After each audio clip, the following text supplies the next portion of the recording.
El ejemplo que vamos a ver el día de hoy es el 6040D para lo que es la cuantificación de los compuestos que dan olor y sabor al agua por microextracción en fase sólida. Esta metodología y los resultados que vamos a ver el día de hoy fueron adquiridos en un laboratorio en Panamá, completamente en modo manual, en donde podemos ver en la pantalla un sistema automatizado, para lo que es la extracción en fase sólida. Realizábamos el control de la temperatura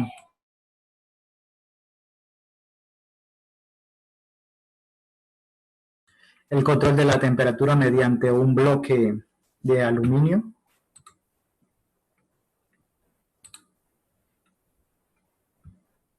Ok, tenemos preguntas, Stephanie, así que vamos viéndolas ahí en el chat y luego hacemos una parada para atenderlas. Sabía que iban a haber preguntas sobre la parte de microextracción.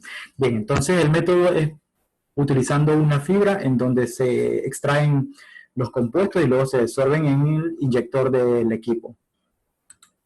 Esto se realizó controlando lo que es las condiciones de temperatura, agitación, tiempo de acondicionamiento, de limpieza y la cantidad de sal para aumentar la fuerza iónica. Se ajustó también las condiciones para lo que era la altura de extracción de la fibra y se realizaron varias extracciones para evaluar lo que es la repetibilidad de cada una de las etapas de extracción para cada uno de los puntos de la recta de calibración y de las recuperaciones de la muestra.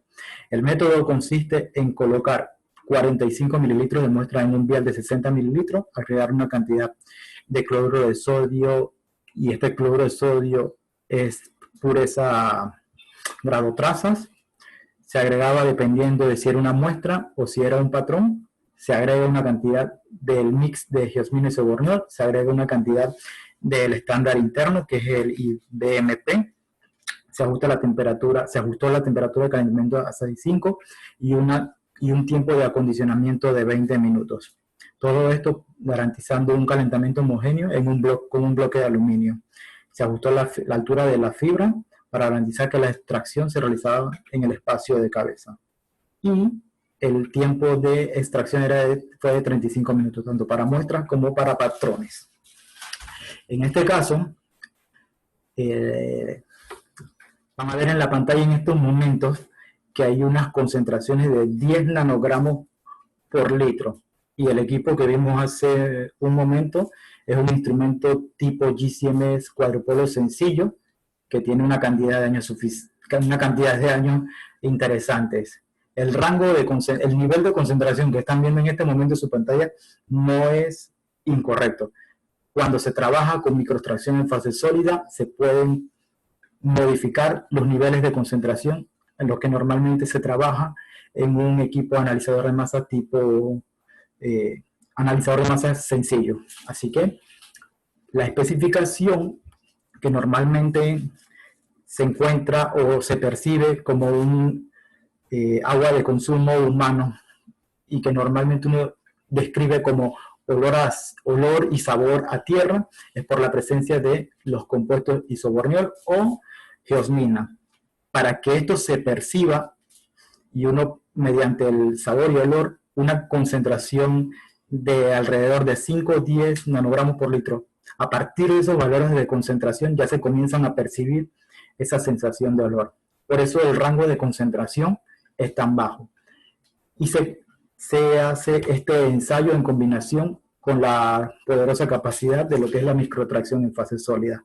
Así que el día de hoy estamos viendo, por eso es que me gusta este ejemplo, el día de hoy estamos viendo la capacidad analítica que tiene la microextracción en fase sólida y potencia inclusive hasta la capacidad cuantitativa de un analizador de masas cuadrupolo sencillo. El equipo que se utilizó fue un Shimadzu GCMS QP2010S. No está automatizado el sistema de tracción en fase sólida. Las inyecciones se realizan manuales, aunque existe la posibilidad de ser automatizable. Como hemos visto de las sesiones anteriores, el rango de concentraciones siempre es importante y debe estar adecuado al propósito. Como vimos en la diapositiva anterior, a partir de valores de 5 o 10 ya se comienza a percibir tanto el olor, principalmente el olor y sabor en el agua de consumo humano, mediante la característica organoléptica que describimos como olor a tierra. Así que este es nuestro valor de referencia. Este es el valor al cual se debe adecuar el método. 5 a 10 miligramos. Y vamos a ver cómo se combinó con la capacidad analítica del instrumento. Como les comenté de la última sesión, ese valor que uno desea monitorear debe estar contenido dentro de la recta de calibración. Debe ser un valor cuantificable que está incluido dentro del rango de concentraciones en el que uno prepara la recta de calibración. Y ese valor que están monitoreando debe ser superior a lo que es el límite de cuantificación. En las especificaciones descritas por el método se prepara una recta de calibración de 7 puntos, comenzando desde 1 hasta 100 nanogramos por litro. Y la evaluación de la linealidad se hace tomando en cuenta que el coeficiente de correlación debe ser superior a 0.995 o si el ajuste es cuadrático de 0.990. Aquí ya tenemos como referencia un punto de comparación, un valor contra el cual contrastar si nuestra recta de calibración está bien. Adicional al coeficiente de correlación está lo que es que la desviación estándar de los valores a lo largo de la recta no varíe más del 20%.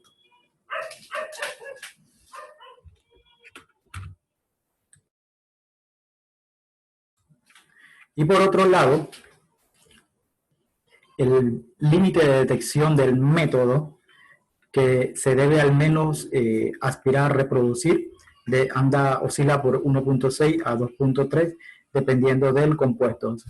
Esto es algo de lo que he venido comentando la última semana. Todos los equipos tienen una especificación de fabricación, pero eso no significa que ese valor sea universal o sea equivalente al límite de detección de cada método. Un instrumento va a tener distintos valores de límite de detección y cada valor depende del método, depende de la matriz con la que se esté trabajando. Así que existen valores de especificación de fabricación y sirven para contrastar el desempeño de un instrumento, pero no deben ser utilizados como equivalentes de los límites de cuantificación para todos los métodos que se realicen con un instrumento. Aquí, por ejemplo, ven que para los dos compuestos tiene distintos valores de límite de detección del método. Así que esto es algo que les quería compartir. Y va a variar dependiendo del analito y de la matriz. Para un mismo analito en distintas matrices va a tener, lo más seguro, es distintos valores de límite de detección del método. Así que, continuando con el tema de hoy, vieron que la recta de calibración descrita por el método, va de 1 a 100, 7 niveles de la recta de calibración. Se desea monitorear que la concentración sea cuantificable y confiable a un nivel de concentración de 10. La cantidad de muestras que se requiere es de 45 mililitros. En la preparación de los patrones se requiere pipetear, dependiendo de la preparación, 1, 5, 10, 20, 50, 70 o 100 microlitros del estándar.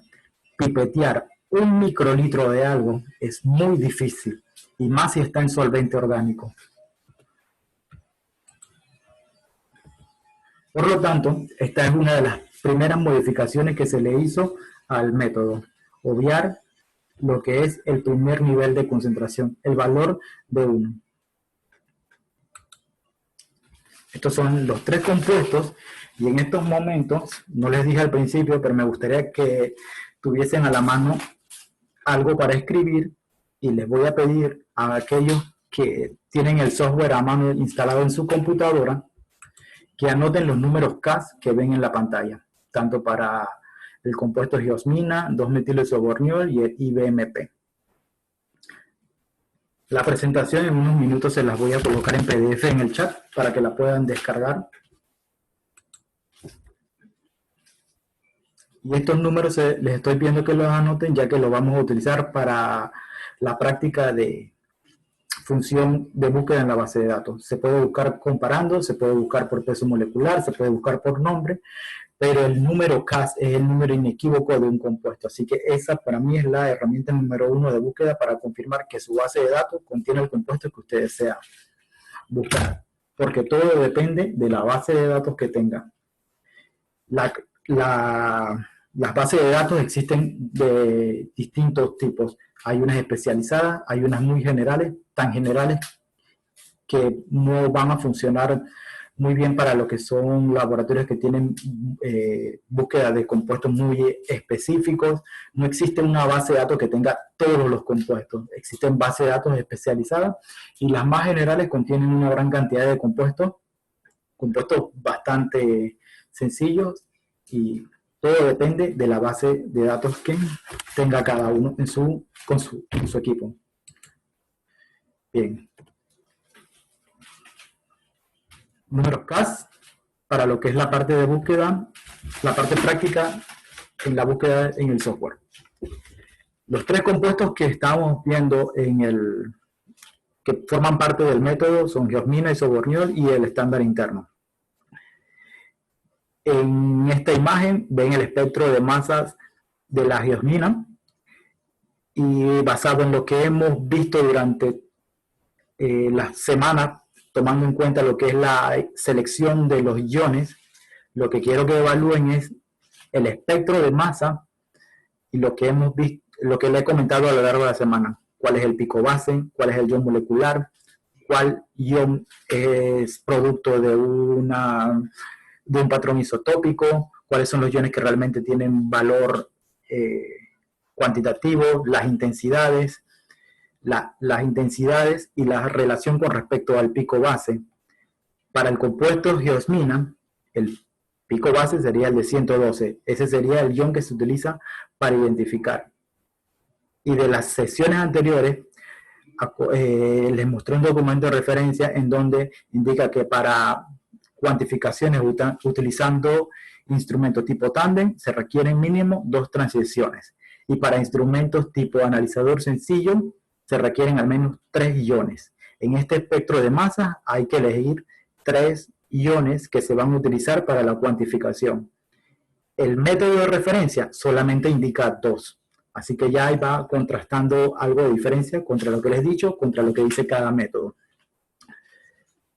Así que aquellos que tengan en su software instalado, me gustaría que anotaran en su paginita los iones que eligen. También deberían cotejar con lo que dice el método. El ion 112 definitivamente se va a utilizar. Tienen un ion 125 y 126, que tienen abundancia casi igual. 149 es abundante, 97 también es abundante. Y hay un 41 y 55, que como les comenté en la primera sesión, iones que están por debajo de 60 normalmente tienden a confundirse con lo que es el fondo, y el fondo puede aportarle una señal de interferencia. Así que por eso la elección de los iones deben ser los de mayor peso molecular y abundante. En este caso, en este espectro, 112, 125, 26 y el 97. Misma práctica vamos a hacer para el compuesto 2-metilisoborniol. Pico base 95, de allí continúan como de los más abundantes el 43, pero el 43 seguro les va a dar mucha interferencia, el 107, 135, el 93 y 150. Serían los más abundantes. El método indica que hay que utilizar 95, 135 y 107. Serían los que yo elegiría para utilizar. El estándar interno tiene como pico base 124, tiene un ion muy abundante de 151 y 94. Esos serían los tres más abundantes y que tienen alto peso y que pueden ser utilizados para lo que es la construcción del método. Como les comenté al principio, el método indica preparar una recta de calibración de 7 niveles de 1, 5, 10, 20, 50, 70 y 100. Pipetear un microlitro de estándar es algo muy, muy complejo, y más si está preparado en solvente orgánico. Desde que lo pipeteas hasta que llega al recipiente, una parte que se evapore y no alcance el medio va a representar una pérdida muy grande. Bien, entonces tenemos los tres compuestos, tenemos los iones que hemos elegido y tenemos un rango de tiempo en donde coeluyen. En el cromatograma que vamos a ver, el tiempo de retención para la geosmina es de 15.2, para el 2-metilisobornol 11.2, para el estándar interno de 11.05. El método, y este es un punto bien importante que vamos a ver, nos indica que la relación de los iones no debe superar más o menos el 20%.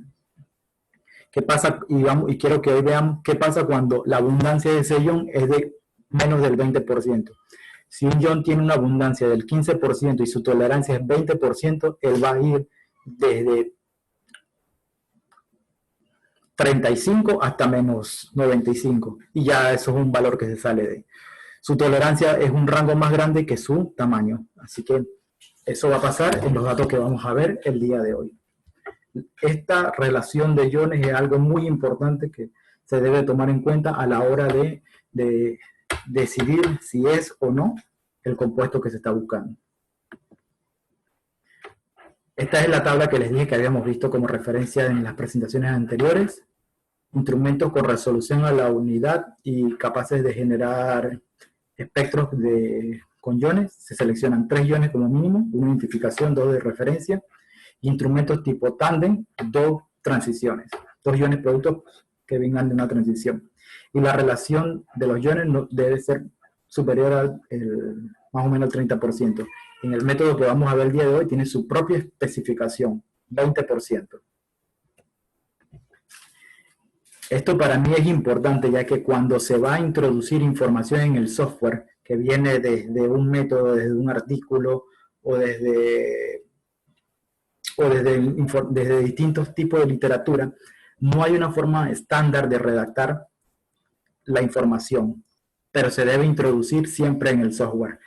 Aquí vemos el ejemplo, por ejemplo, un ejemplo de los datos descritos en un artículo en donde indican cuáles son los iones que se utilizaron y sus abundancias, cuáles se utilizaron como cuantificación y cuáles como confirmación. Y acá, por ejemplo, están totalmente descritos de forma diferente al que vimos anterior para lo que es un método con un analizador de masas tipo tándem. En este muestran cuál es el ion precursor, cuál es la energía de colisión y el ion producto. En el anterior no nos indican la información sobre la energía de colisión.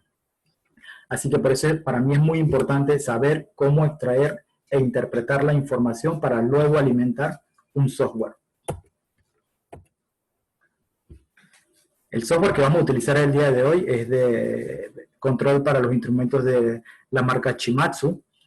Aquellos que instalaron el software en su computadora, que lograron completar el formulario de confidencialidad y que en este momento pueden acceder. La primera herramienta que vamos a utilizar, la primera opción que vamos a utilizar del software es el análisis post-run. Este software está dividido en 4 partes. Una denominada real-time, que es para el control del instrumento y adquisición de datos. Otra opción que se llama post-run, que es para la generación y manipulación de expresión de resultados y generación de informes. Una opción que se llama análisis editor para lo que es la modificación de métodos en forma offline. Y un browser que te permite manipular ya información en forma más agrupada. Entonces, en este momento vamos a ver las preguntas antes de abrir lo que es el software. Me gustaría que alguien en este momento me confirmara que está viendo mi pantalla y que ve el software. Si alguien puede, por favor, activar su